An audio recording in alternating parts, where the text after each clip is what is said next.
My dear boys and girls, today's point of discussion is an anti-war poem written by the French anti-war poet Arthur Rimbaud. The name of the poem is Asleep in the Valley, which is read at class 12, English second language. কবিতাটি পড়ার আগে আমাদের একটা কনসেপশনে আসতে হবে, ধারণায় আসতে হবে যে what is an anti-war poem.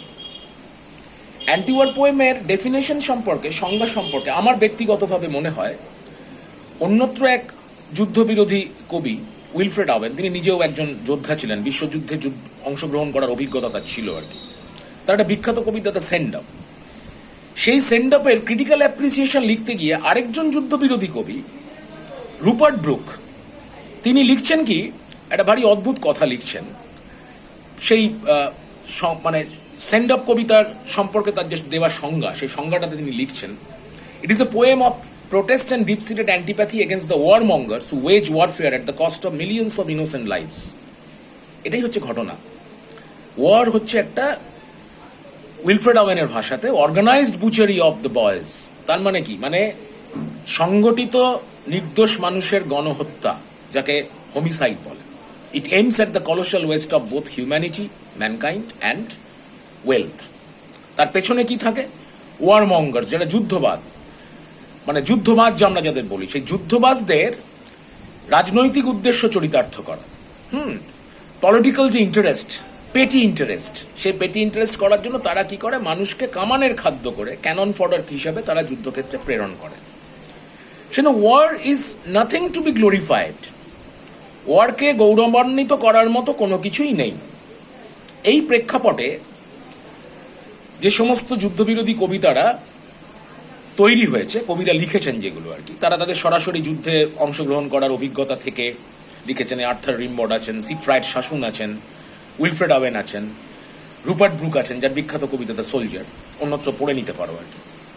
সেখানে দেখানো হয়েছে যুদ্ধের কোনো মর্মান্তিক দৃশ্য সেখানে দেখানো হয়নি। This poems do not depict the horrors of battlefield, bloodshed, booming of cannons, rattling of rifles, এসব কিচ্ছু নেই। একটা করে দৃশ্য দেখানো হয়েছে। সেই দৃশ্য থেকে কি হয়?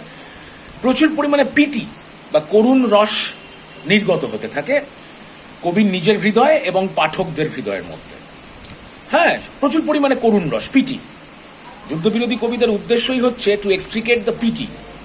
হ্যাঁ, পিটি। সেই পিটিটা হচ্ছে কি না, pity caused out of the horror of the death happened in বা কজড ইন ওয়ারফেয়ার, সেইটা তুলে ধরা হয়। রিগার্ডিং দিস পোয়েম, আর্থার রিমবডের এই কবিতার যে ব্যাকড্রপ, অর্থাৎ যে তোমার মানে আমরা যেটাকে বলে থাকি যে মানে পেছনের যে ব্যাকগ্রাউন্ড আর কি, সেটা একটা খুব সুন্দর একটা nature. Seemingly it's a nature poem. তুমি যদি গোটা কবিতাটা প্রথম থেকে শেষ অব্দি পড়ে যাও, তোমার মনে হবে এটা একটা প্রকৃতি নিয়ে লেখা একটা কবিতা। The thrust lies at the very last line, at the end of the poem. সেখানে গিয়ে বোঝা গেল যেটা একটা যুদ্ধবিরোধী কবিতা। সেটা কি? দ্য কন্টেক্সট অফ দ্য পোয়েমটা কি বলছে না, প্রথমে দেখানো হচ্ছে যে it's a beautiful mountain valley. সেই মাউন্টেন ভ্যালি এবং একটা উইন্টার মর্নিং এর একটা দৃশ্য সেখানে দেখানো হচ্ছে, যে ভ্যালির মাঝখানের যে হলো প্লেসটা, যে ফাঁকা জায়গাটা, সেটা সানলিট, ওপর থেকে সানবিমসটা সোজা নেমে আসছে, সেই জায়গাটাকে, ভ্যাকুয়ামটাকে তারা পূরণ করছে। It is all green all around, লাশ বাউন্টি অফ নেচার, প্রচুর পরিমাণে চারদিকে সবুজের একটা সমারোহ, প্রাচুর্য রয়েছে। A brook, kind of mountain stream, is flowing there with a meandering curve. একে বেঁকে একটা নদী চলেছে। সেটাকে বলা হয়েছে কিনা সবুজ ঘাসের উপরে যেন it has left a silver strands of silver, যেন একটা রূপলি রঙের একটা ফিতের মতো যেন সেটা পড়ে আছে, সিলভারি রিবনের মতো একটা পড়ে আছে একটা নদী। আর সেখানে কি দেখা যাচ্ছে? হঠাৎ দেখা গেল একটা soldier, he is lying there, he is lying and he is sleeping. Almost সে সেখানে শুয়ে আছে এবং সেখানে সে ঘুমোচ্ছে বলেই মনে হচ্ছে আর কি। Soldier is sleeping.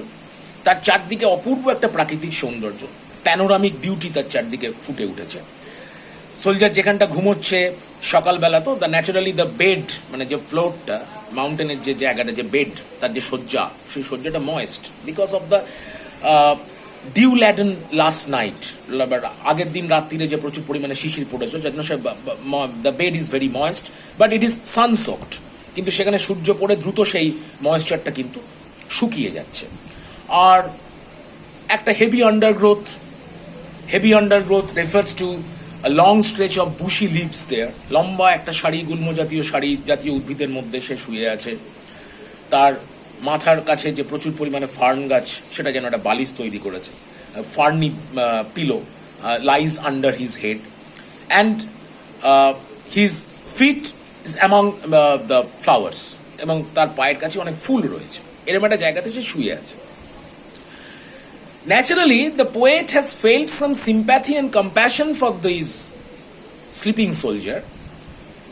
তার প্রতি একটা করুণা বা এ হচ্ছে, যেখানে একটা এত সুন্দর দেখতে একটা ইনোসেন্ট সোলজার শুয়ে আছে, এবং সে শুয়ে আছে, তার মুখটা একটু খোলা, his mouth is open mouth, মানে he is rather open mouth, his one hand is placed upon the breast, বুকেতে তার একটা হাত আছে, আর সে লম্বা করে পা ফেলে সেখানে ঘুমোচ্ছে আর কি।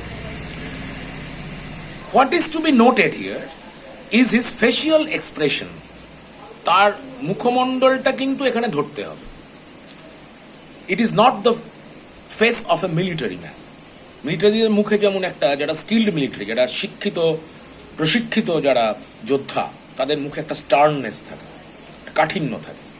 হি is a boy, he is a gentle boy. তার হাসিতে একটা ইনোসেন্ট স্মাইল, তার মধ্যে কোনো গাইল নেই মানে তার মধ্যে কোনো ট্রিক্স নেই।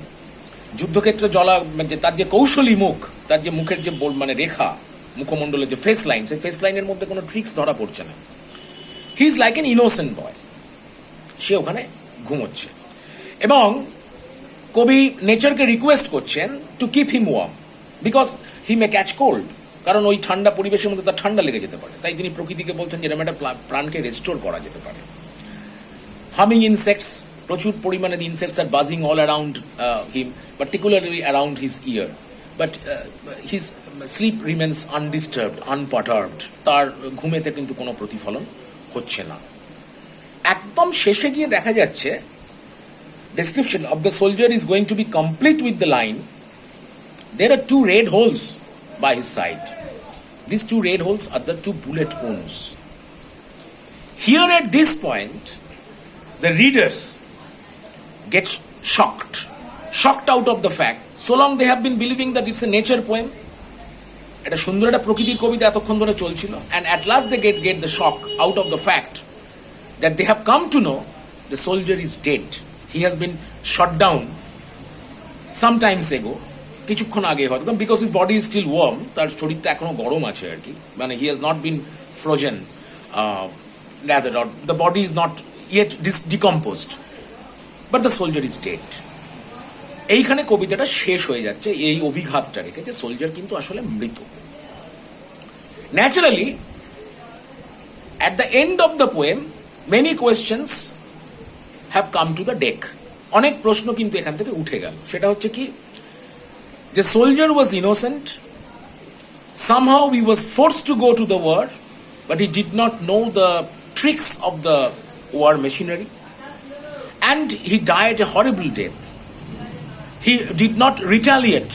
পরিষ্কার বোঝা যাচ্ছে যে তাকে গুলি করে মেরে দেওয়া হয়েছে, সে যুদ্ধ করতে জানতো না, তাকে এ করা হতো না। এইখান দিয়ে কবি একটা পরিষ্কার কথা তুলে ধরেছেন যে we have to clock back to the history of the First World War and the World War II. During that time, during these periods when the whole world faced these great wars, many innocent civilians, particularly the school boys and so many other children, were compelled to go to the war, but they died horribly because they were unskilled. They did not know the tricks of war. They did not know how to dodge the paws of death, the clutch of death. Therefore they died. এখানেও সেই কবিতার মধ্যে সেই ইঙ্গিতটা কিন্তু রেখে দেওয়া হলো যে এর মারা যাওয়ার ব্যাপার নেই, কিন্তু সে মারা গেছে। দ্বিতীয়ত হচ্ছে কি, ওই কবিতার মধ্যে ব্যাপার there is a irony, পরিহাসটা কিসের মধ্যে রাখা হয়েছে না, দুটো ডিফারেন্ট এক্সপ্রেশনের মধ্যে। পরিবেশকে দেখানো হচ্ছে, প্রকৃতিকে দেখানো হচ্ছে is babbling with life, and the soldier is sleeping. First of all, we believe that the soldier is really sleeping, and sometimes we believe that he will be awakened somehow. At the end, we have found that he is in an eternal sleep. তার ঘুম কিন্তু আর ভাঙবে না, সে চিরনিদ্রায় শায়িত হয়ে গেছে।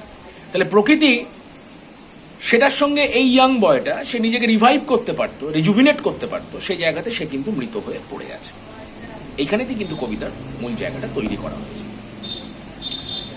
কবিতাটা ভালো করে লাইন বাই লাইন পড়তে হবে ফর দ্য এমসিকিউ অ্যান্ড এসএটিকিউ। আর বিশদে যদি জানতে হয়, এই কবিতার মধ্যে তিনটে মূল প্রশ্ন হয়ে থাকে, মুখ্যত তিনটে মূল প্রশ্ন। একটা হচ্ছে এই কবির অ্যাটিচিউড টু ওয়ার্ড, যে 6 নম্বরের যে ব্রিক বা ব্রড কোয়েশ্চেন আর কি। আরেকটা হচ্ছে যে description of the nature with the so many images and the title significance. এই তিনটে কোয়েশ্চেন করলে কিন্তু মোটামুটি হয়ে যায়। আর লাইন বাই লাইন পড়লে তবে এমসিকিউ এসএটিকিউটা পাওয়া যাবে। ঠিক আছে, আমার বক্তব্য হচ্ছে যে যারা আরো বিশদে আলোচনা করতে চাও বা কিছু জানতে চাও, they can WhatsApp me at Nona High School e-School Learning or Nona High School's official page, or directly call me up or WhatsApp me in the number 9830135120, or directly call me on that same number. So some other day I will talk to you. I will launch a general discussion on any prose piece or a different poem. Thank you.